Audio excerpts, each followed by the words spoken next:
everybody, it's Davita with WTI, and if you're looking for a new mirror, you gotta check this one out. This is the Kate and Laurel Travis Round Wall Mirror.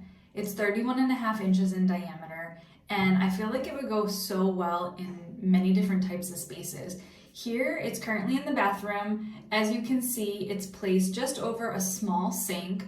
This is a small space where I am now, but I feel like if you had a bigger space or even two sinks, a double sink, you could do two mirrors, one over each. This would even be beautiful in a living room. The round shape just gives it that modern look, and it even makes your space look bigger. So I'm in love with this mirror. I have it here in the white wood, but I know it does come in natural and another color. So depending on the decor that you're looking for or the space that you're trying to match it with, you have different options. So I think it's a beautiful mirror overall. I'm really pleased with it, and that's my point of view.